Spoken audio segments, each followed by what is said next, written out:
Hello students, I am Mohammad Arafat Khan. उम्मीद करता हूँ कि आप लोग सब ठीक ठाक होंगे।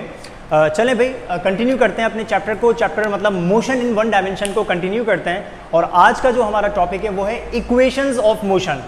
यानी कि कोई भी ऑब्जेक्ट जब इन स्टेट ऑफ मोशन होता है तो उस मोशन के फैक्टर्स को कैलकुलेट करने के लिए आपको कुछ इंपॉर्टेंट इक्वेशंस चाहिए होती हैं। वो इक्वेशंस क्या होती हैं और उनका इस्तेमाल यानी कि यूज़ हम कैसे करते हैं, आज की वीडियो लेक्चर के अंदर हम लोग बेसिकली इस चीज़ को डिस्कस करने जा रहे हैं।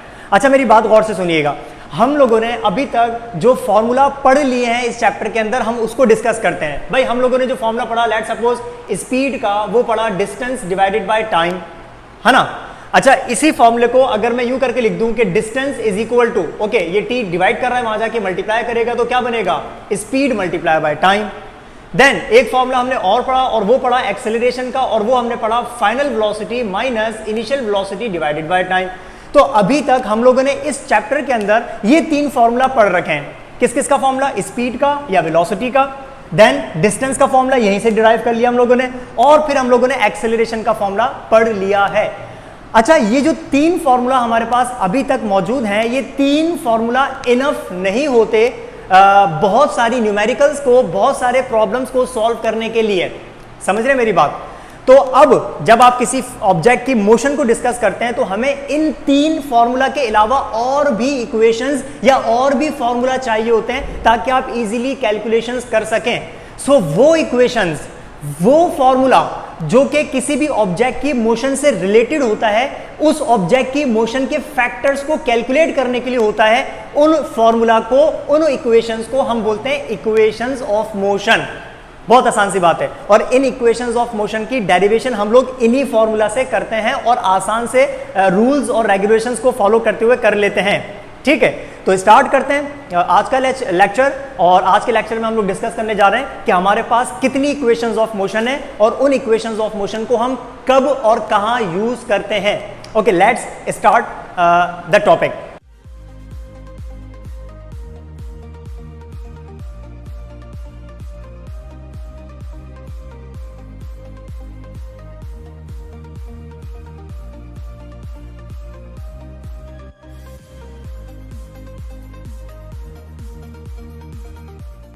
ठीक है भाई, स्टार्ट करते हैं आज की सबसे पहली इक्वेशन से, और उसको मैं नंबरिंग कर देता हूं। इक्वेशन नंबर 1, या इसको यूं कहते हैं फर्स्ट इक्वेशन ऑफ मोशन। अच्छा, फर्स्ट इक्वेशन ऑफ मोशन को हम किस तरीके से लिखते हैं? v is equal to u plus a t. This is called first equation of motion. यहां पर जो v आ रहा है इसका मतलब होता है फाइनल वेलोसिटी, यहां पर जो u आ रहा है इसका मतलब होता है इनिशियल वेलोसिटी, और a for acceleration and t for time. Simple सी बात है। अच्छा, इसी इक्वेशन को हम समटाइम्स ऐसे भी लिखते हैं, vf is equal to vi plus at। एक ही बात है, सिर्फ सिंबल्स का फर्क है। तो समटाइम्स आप फाइनल वेलोसिटी को vf और u से भी v से शो करते हैं, और समटाइम्स आप इनिशियल वेलोसिटी को vi या फिर कभी कभी u से भी शो कर रहे होते हैं। तो कभी घबराने की जरूरत नहीं है, एक ही बात है। So this equation is called first equation of motion. आगे चलते हैं, सेकंड इक्वेशन को डिस्कस करते हैं, नंबर 2। अच्छा, नंबर 2 इक्वेशन को हम लिखते हैं s is equal to u t plus 1 over 2 a t square. This is called the second equation of motion. Okay, S for distance covered by the body, U for initial velocity, T for time, A for acceleration and T for again time. So this is called second equation of motion. इसी equation को हम इस तरीके से भी लिख सकते हैं। So S is equal to, हाँ भाई, मैंने आपको बताया ना, U का मतलब होता है initial velocity, तो initial velocity को हम U से भी और VI से भी शो करते हैं, तो इसको आप U भी लिख लें, VIT plus 1 over 2 and A T square. ये बन गई हमारे पास सेकंड इक्वेशन। ये मत समझिएगा कि हर इक्वेशन की दो पार्ट्स हैं, नहीं, एक ही पार्ट है, ये पूरा एक ही फॉर्मूला है, लिखने का तरीका अलग है बस। Sometimes by v and sometimes by vf, sometimes by u and sometimes by vi। तो दो इक्वेशंस नहीं है, इक्वेशंस एक एक ही हैं। यहां तक बात क्लियर है? ओके, थर्ड इक्वेशन को डिस्कस करते हैं। ये रही equation number 3, third equation of motion. Okay, 2as is equal to v square minus u square. समझ रहे हैं? ओके, फाइनल वेलोसिटी का स्क्वायर माइनस इनिशियल वेलोसिटी का स्क्वायर। इसको कैसे लिखेंगे? 2as is equal to vf square minus vi square. तो ये अभी तक आपके पास आई कितनी equation? 3 equation. First equation of motion, second equation of motion and third equation of motion. एक इक्वेशन हमारे पास और होती है और वो इक्वेशन भी बड़ी इंपॉर्टेंट इक्वेशन होती है। अक्सर जब आप लोग बेसिकली एंट्री टेस्ट वगैरह में अपेयर होते हैं तो वो इक्वेशन हमारे पास बहुत इंपॉर्टेंट रोल प्ले करती है। ओके, इस इक्वेशन को भी पहले मैं लिख देता हूं और उसके बाद आपको बताता हूं कि इस इक्वेशन का मकसद क्या है। Okay, number 4, fourth equation, and that will be that is Sn is equal to u plus a upon 2 and 2n minus 1। ये आ गई हमारे पास फोर्थ इक्वेशन, बड़ी इंपॉर्टेंट इक्वेशन है। अच्छा देखें, सेकंड इक्वेशन में भी s आ रहा है, मतलब ये भी डिस्टेंस को कैलकुलेट करने के लिए, और फोर्थ इक्वेशन में भी s आ रहा है, इसका मतलब ये भी डिस्टेंस को कैलकुलेट करने के लिए। Then what should be the difference? इनमें फिर डिफरेंस क्या होना चाहिए? ये डिफरेंस मैं आपको बताता हूं और ये डिफरेंस बड़ा इंपॉर्टेंट डिफरेंस होता है। पहले एक काम ये करते हैं, इसको दूसरी फॉर्म में भी लिख देते हैं। कैसे? Sn is equal to, u का मतलब क्या था? इनिशियल वेलोसिटी ना, तो vi plus a over 2 and 2n minus 1। ये आ गई वही फोर्थ इक्वेशन। तो हमने अभी तक 4 इक्वेशंस ऑफ मोशन पढ़ी, first equation, second equation, third equation and fourth equation of motion.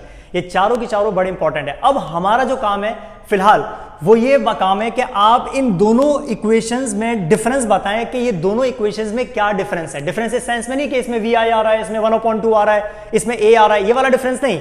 आपने डिफरेंस ही बताना है कि अगर ये भी डिस्टेंस कैलकुलेट करने के लिए है और अगर ये भी डिस्टेंस कैलकुलेट करने के लिए है तो इन दोनों डिस्टेंस में फर्क क्या होना चाहिए। अब सुने मेरी बात, मैं आपके सामने एक इक्वेशन वो लिखता हूं, क्वेश्चन लिखता हूं। लेट सपोज क्वेश्चन में लिखा हुआ है कि हमें डिस्टेंस कैलकुलेट करना है। डिस्टेंस, फाइंड द डिस्टेंस या calculate the distance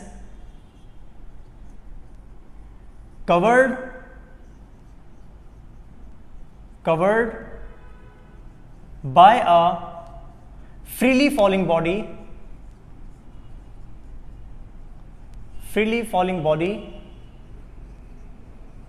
in 3 seconds। पहला क्वेश्चन ये रहा, पहले क्वेश्चन लिख देता हूं, उसके बाद मैं आपको दोनों क्वेश्चन में फर्क बताता हूं क्या है। सेकंड क्वेश्चन, ये सेकंड क्वेश्चन लिखा हुआ है, find the distance covered by a freely falling body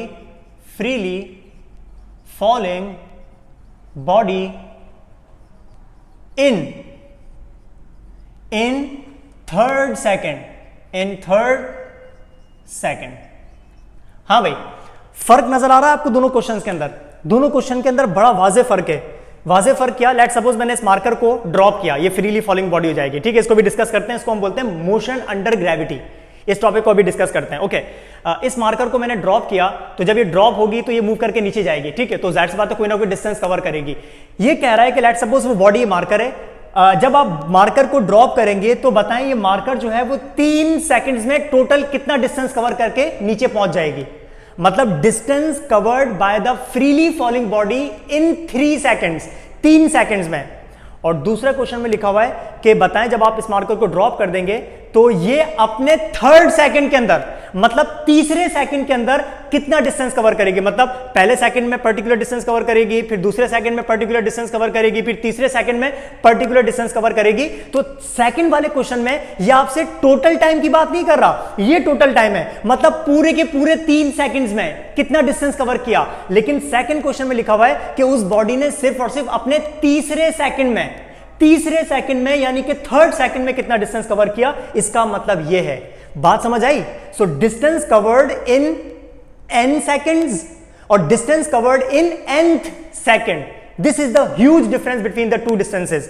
तो अब याद रखिएगा, अगर आप टोटल टाइम की बात कर रहे हैं, मतलब 3 सेकंड्स या 5 सेकंड्स या 10 सेकंड्स या 100 सेकंड्स, अगर आप टोटल जर्नी की बात कर रहे हैं, ज्यादा टाइम की बात कर रहे हैं, तो हम ये वाला फॉर्मूला यूज करते हैं। इसको हम बोलते हैं distance covered bye a body in n seconds.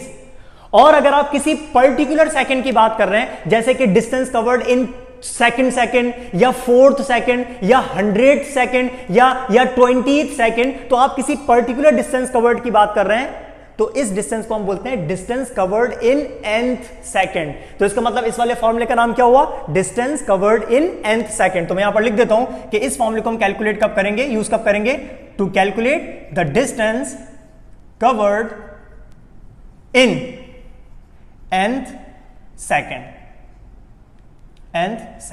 ये इस वाले फॉर्मूले का नाम है, distance covered in nth second. किसी भी पर्टिकुलर सेकंड में बॉडी ने कितना डिस्टेंस कवर किया, हम यूज करते हैं ये वाला फॉर्मूला। अब एक काम ही करते हैं, इन दो इक्वेशंस को, इन दोनों फॉर्मूला को, सॉरी क्वेश्चंस को हम यहां पर पेंडिंग में रखते हैं। पहले काम ही करते हैं, हम लोग एक टॉपिक सॉल्व करते हैं, एक टॉपिक बेसिकली कवर करते हैं। उस टॉपिक का नाम है मोशन अंडर ग्रेविटी।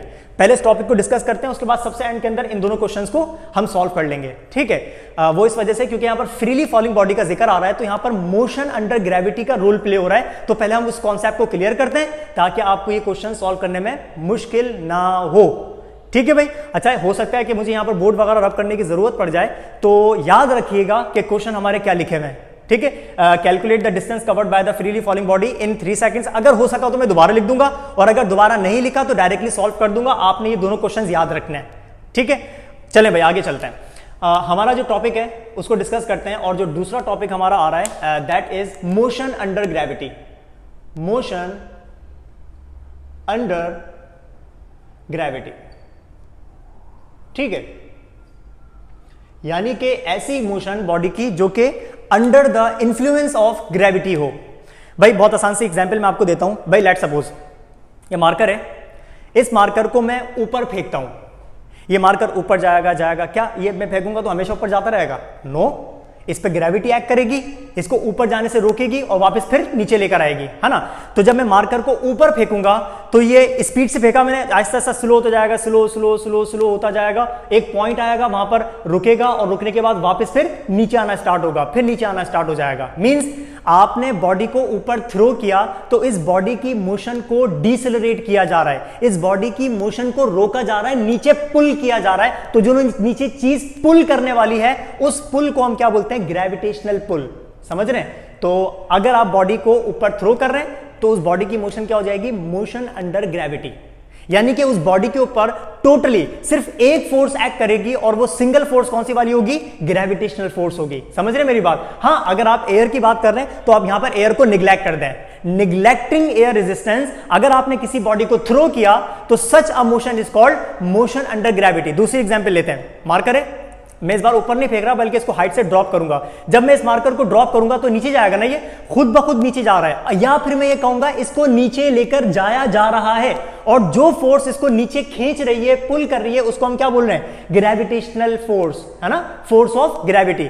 तो याद रखिएगा, जब इस मार्कर को ड्रॉप करूंगा तो इस मार्कर पर सिर्फ एक फोर्स लगेगी जब ये फ्रीली फॉल करेगी, and that only force, that one force is what? Gravitational force. तो बॉडीज को ऊपर थ्रो करना या बॉडीज को सर्टेन हाइट से ड्रॉप करना, जो वो मोशन करते हैं उस मोशन को हम क्या बोलते हैं? Motion under gravity. बहुत आसान सी बात है। तो इसकी डेफिनेशन क्या हो गई?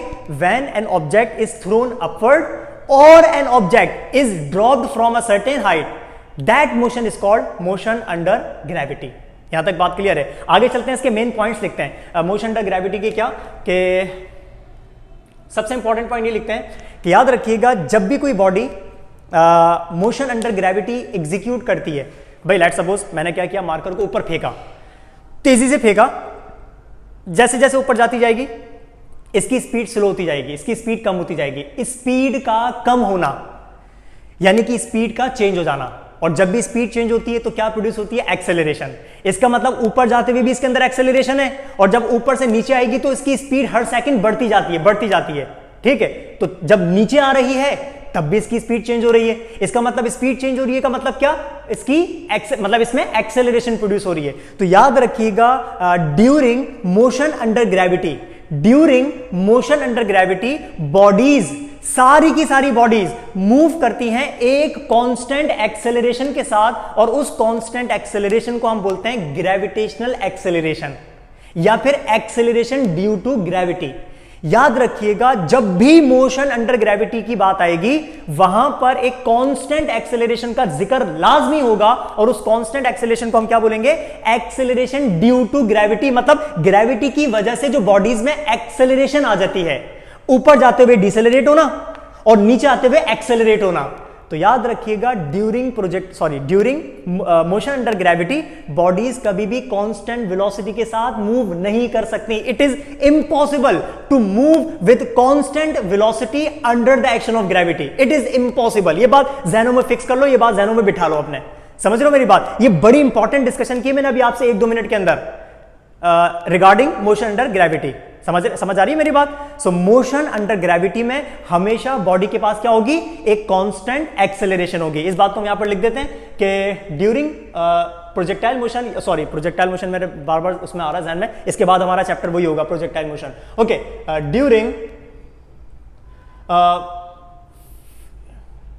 During free fall, motion under gravity का दूसरा नाम होता है फ्री फॉल मोशन।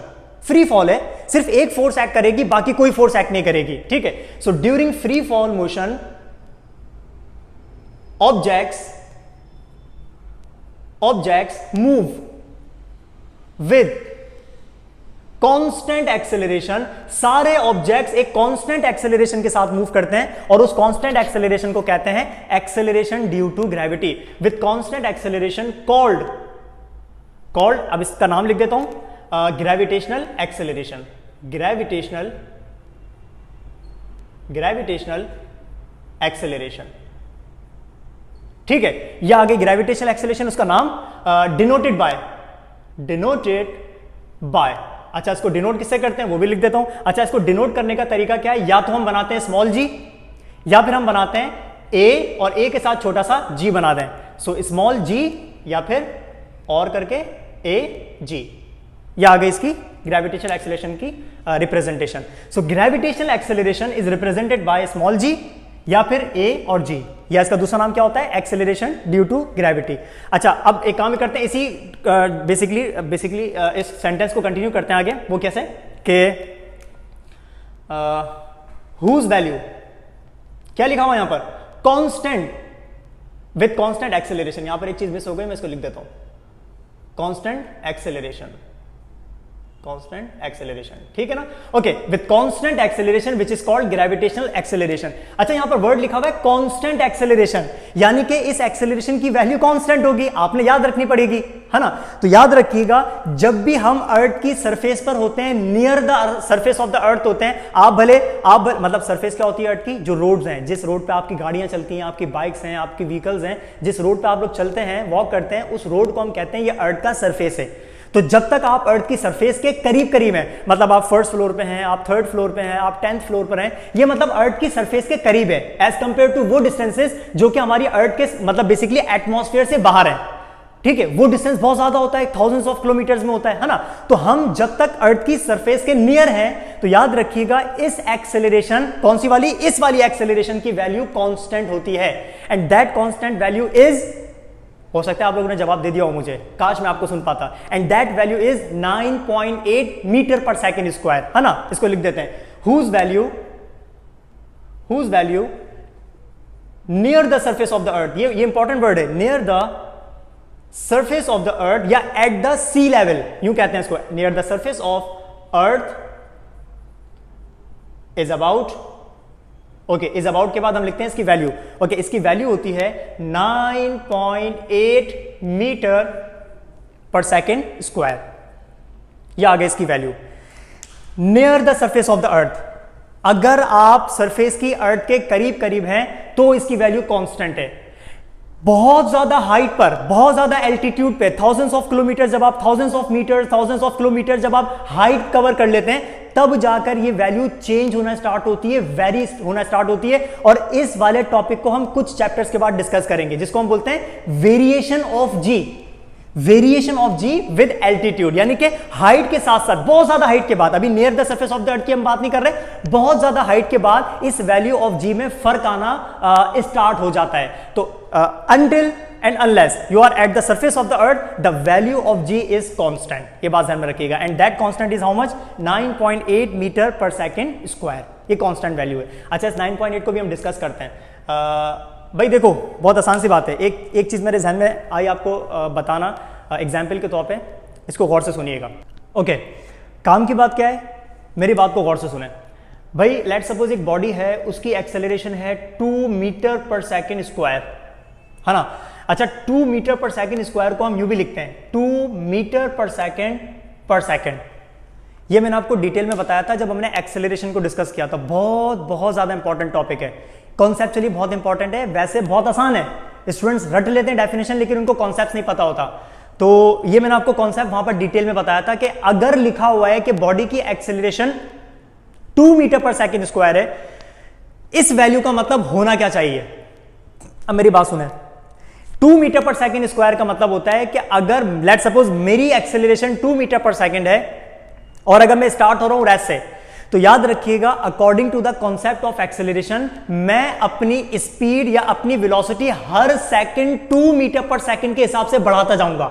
चलो एग्जांपल देके बताता हूं। मेरी एक्सेलरेशन कितनी है 2 मीटर पर सेकंड स्क्वायर। मैं रेस्ट से स्टार्ट हो रहा हूं 0 मीटर पर सेकंड से। आपको पता है हर सेकंड मेरी स्पीड कितनी बढ़ेगी 2 metre per second. 0 metre per second, 1 second के बाद कितनी हो जाएगी 2 मीटर पर सेकंड, 2 सेकंड के बाद कितनी हो जाएगी 4 मीटर पर सेकंड, 3 सेकंड के बाद कितनी हो जाएगी 6 मीटर पर सेकंड, 4 सेकंड्स के बाद कितनी हो जाएगी 8 मीटर पर सेकंड। यानी कि हर सेकंड मेरी स्पीड कितनी बढ़ती जा रही है 2 मीटर पर सेकंड। तो उसको पता है कैसे रीड करूंगा मैं 2 metre per second, each second I am increasing my velocity, that is called acceleration, that is called acceleration, the concept of acceleration. तो एक्सेलरेशन का मतलब हर सेकंड कांस्टेंट रेट के साथ वेलोसिटी का बढ़ना। बात समझ आई। अब करते हैं डिस्कस इस 9.8 मीटर पर सेकंड स्क्वायर को। इसका मतलब आप सोचो जब आप किसी बॉडी को किसी सर्टेन हाइट से ड्रॉप करते हैं तो वो कांस्टेंट एक्सेलरेशन के साथ नीचे जाती है, इसका मतलब बढ़ती हुई वेलोसिटी के साथ नीचे जाती है। और इस बार वैल्यू कितनी लिखी हुई है, मतलब उसकी वेलोसिटी हर सेकंड 9.8 मीटर पर सेकंड बढ़ रही होती है। एक काम ही करते हैं, इस 9.8 को राउंड ऑफ करके हम 10 ले लेते हैं समझने के लिए। भाई लेट्स सपोज ये 9.8 नहीं है बल्कि मैं कह देता हूं ये it is almost 10 metre per second square, ठीक है ना, आसान करने के लिए 10 मीटर पर सेकंड स्क्वायर। चलें एग्जांपल लेते हैं। मैंने इस मार्कर को यहां से ड्रॉप किया, अभी फिलहाल इसकी वेलोसिटी कितनी है 0, है ना। 0 से इसको ड्रॉप किया, ओके, आफ्टर 1 सेकंड इसकी वेलोसिटी हर सेकंड कितनी बढ़ाएंगे आप 10 इंक्रीज करते जाइएगा। ओके 0 से स्टार्ट हो रहा है, 1 सेकंड के बाद कितनी वेलोसिटी हो जाएगी 10 मीटर पर सेकंड, फिर 2 सेकंड के बाद इसकी कितनी हो जाएगी 20 मीटर पर सेकंड, फिर 3 सेकंड्स के बाद कितनी हो जाएगी 30 मीटर पर सेकंड, 4 सेकंड्स के बाद कितनी हो जाएगी 40 मीटर पर सेकंड। अब आप नोट करें कि बॉडी जैसे जैसे ड्यूरिंग फ्री फॉल मोशन जैसे जैसे नीचे आती जा रही है, जैसे जैसे वो टाइम कवर करती जा रही है, उसकी वेलोसिटी हर सेकंड इंक्रीज होती जाती है, that is called gravitational acceleration. तो जब भी बॉडीज डाउनवर्ड फॉल करती हैं, डाउनवर्ड मूव करती हैं, फ्रीली फॉल करती हैं, तो उनकी वेलोसिटी हर सेकंड बढ़ती है। और जब बॉडीज अपवर्ड जाती हैं, जब हम उनको थ्रो करते हैं अपवर्ड, फ्रीली याद रखिएगा, तो उनकी वेलोसिटी ऊपर जाते हुए हर सेकंड कम होती है। कम होने का भी एग्जांपल मैं आपको दूं, देखें मैंने इस बॉडी को फेंका ऊपर तेजी से और जितनी वेलोसिटी मैंने इसको दी, लेट सपोज वो थी 40 मीटर पर सेकंड, भाई मैंने इसको 40 मीटर पर सेकंड से फेंका तेजी से। आपको पता है ऊपर जाते हुए वेलोसिटी कम होगी और इसी रेट के साथ कम होगी, इसी रेट के साथ वेलोसिटी बढ़ती है और इसी रेट के साथ वेलोसिटी कम होती है। ओके 40 मीटर पर सेकंड दिए मैंने इसको, 1 सेकंड के बाद अब आप हर बार 40 में से 10 को माइनस कर दिएगा। ओके 1 सेकंड के बाद इसकी वेलोसिटी कितनी रह जाएगी 30 मीटर पर सेकंड, 2 सेकंड के बाद कितनी रह जाएगी 20 मीटर पर सेकंड, 3 सेकंड के बाद कितनी रह जाएगी 10 मीटर पर सेकंड और फाइनली 4 सेकंड्स के बाद इसकी कितनी रह जाएगी 0 मीटर पर सेकंड। और जब 0 जाएगा इसका मतलब वहां रुक नहीं जाएगा जिंदगी भर के लिए, उसके बाद रुकने थोड़ी देर के लिए रुकता है, उसके बाद वापस नीचे आना स्टार्ट हो जाएगा। समझ रहे हैं। तो during upward free fall, during upward motion velocity decreases at the constant rate and during downward motion velocity increases at the same constant rate. That is the concept of motion under gravity. ये बात अपने ज़हनों में बिठा लिएगा। बड़ी important discussion की है मैंने आप लोगों से, ये स्टूडेंट्स को नहीं पता होती, याद रखिएगा। So acceleration due to gravity का ये रोल प्ले होता है, याद रखिएगा। तो वेलोसिटीज हर सेकंड बढ़ती हैं, हर सेकंड बढ़ती है जब भी आप फ्री फॉल मोशन की बात करेंगे। यहां तक बात क्लियर हो गई। तो ये था कॉन्सेप्ट इसका। अच्छा भाई, एक पॉइंट और लिखता हूं मैं आपके सामने, इस बात को भी ध्यान में रखिएगा। फ्री फॉल मोशन यानी कि प्रोजेक्टाइल मोशन बार बार ध्यान में आ रहा है मेरे एक जगह असल में क्लास में प्रोजेक्टाइल मोशन वाला चैप्टर पढ़ा रहा हूं, तो मेरे ध्यान में बेसिकली वो प्रोजेक्टाइल मोशन बार बार आ रहा है असल में ना, इस वजह से। ओके, मोशन अंडर ग्रेविटी की जब हम बात करते हैं तो लेट सपोज दो कंडीशंस हैं, एक बॉडी को ड्रॉप करना तो वो नीचे जाएगी, एक बॉडी को थ्रो करना अपवर्ड तो वो ऊपर जाएगी। जब आप बॉडी को ड्रॉप करते हैं तो याद रखिएगा वो स्टार्ट होती है रेस्ट से स्टार्ट हो रही है, इसका मतलब उसकी इनिशियल वेलोसिटी क्या हो जाएगी, 0। तो ड्यूरिंग मोशन अंडर ग्रेविटी मतलब डाउनवर्ड की बात कर लेते हैं, डाउनवर्ड मोशन में ड्रॉप वाली कंडीशन में याद रखिएगा हमेशा इनिशियल वेलोसिटी क्या होगी, 0। So when an object is dropped from a certain height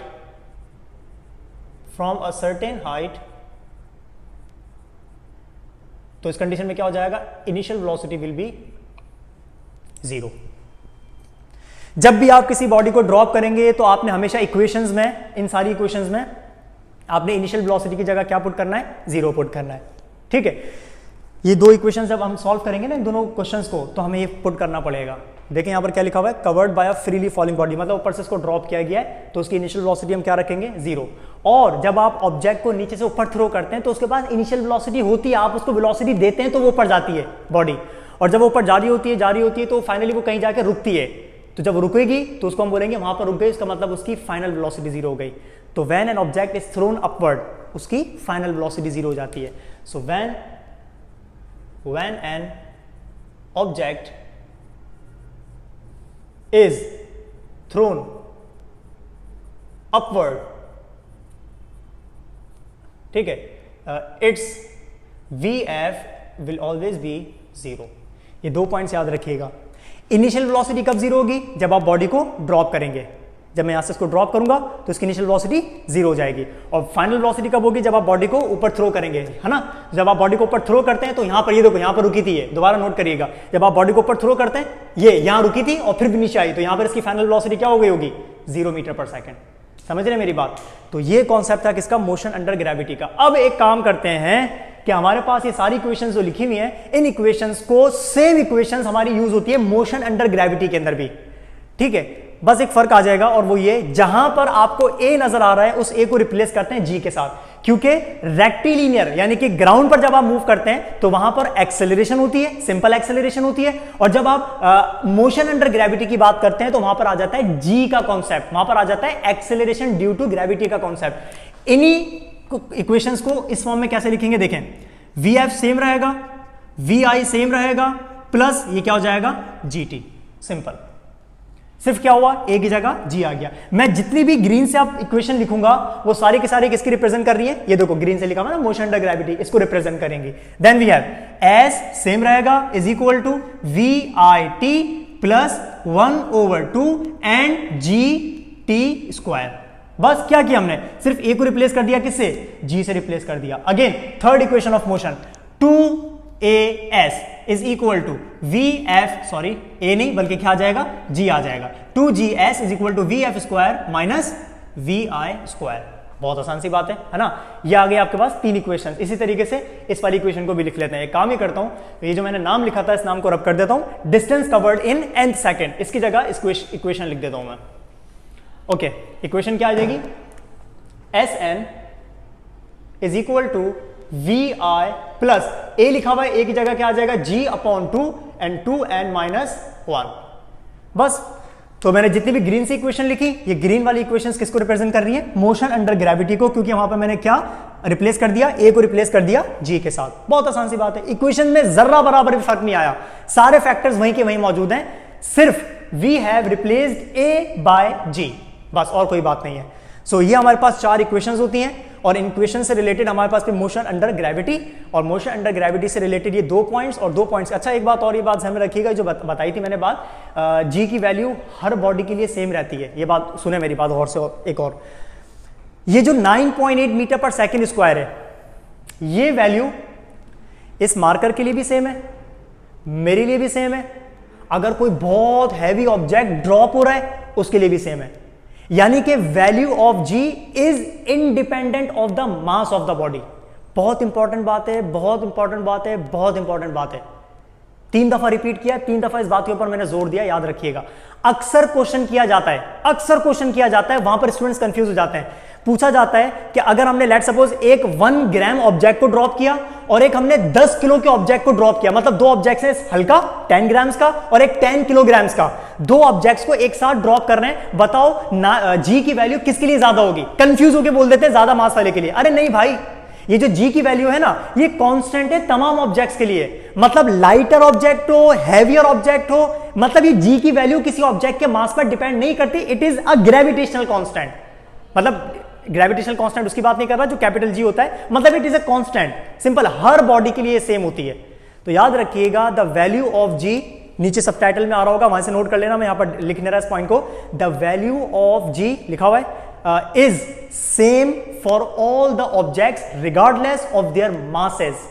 दोबारा रिपीट कर रहा हूं, इंपॉर्टेंट पॉइंट है, इस वजह से रिपीट कर रहा हूं। The value of g does not depend on the mass of the bodies, whether it is heavier or lighter. Heavier हो तो भी 9.8 metre per second square, lighter हो तो भी 9.8 मीटर पर सेकेंड स्क्वायर। सही है? यहां तक बात क्लियर है? फाइनली सारी इक्वेशंस ऑफ मोशन हो गई। अब हमारे ये 2 क्वेश्चंस बचे हुए हैं, इन दोनों इक्वेशंस को हम कर लेते हैं सॉल्व। ठीक है, इन 2 इक्वेशंस को सॉल्व करने के लिए मैं काम ही करता हूं, रब करता हूं बोर्ड, और क्योंकि आप लोग ये नोट कर चुके होंगे, ठीक है, नोट कर चुके होंगे, नहीं किया होगा तो भाई स्टॉप करके नोट कर लेना, मैं इस वाले पार्ट को रब कर देता हूं और इसके बाद हम लोग इन 2 क्वेश्चंस को यहीं पर ही सॉल्व कर लेते हैं। ठीक है भाई, चलें सॉल्व करते हैं इन 2 क्वेश्चंस को।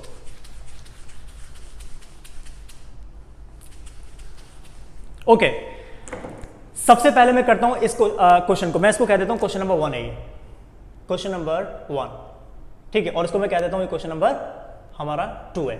चले भाई, पहले मैं सॉल्व कर देता हूं क्वेश्चन नंबर 1 को। सॉल्यूशन ऑफ क्वेश्चन नंबर 1 कह रहा है calculate the distance covered bye a freely falling body in 3 seconds. 3 seconds की बात कर रहा है, तो इसका मतलब हम ये वाला फॉर्मूला प्रेफर करेंगे। ये वाला फॉर्मूला याद है ना कब के था? Distance covered in nth second, मतलब इस वाले क्वेश्चन को इससे सॉल्व करेंगे और इस वाले क्वेश्चन को हम इससे सॉल्व करेंगे।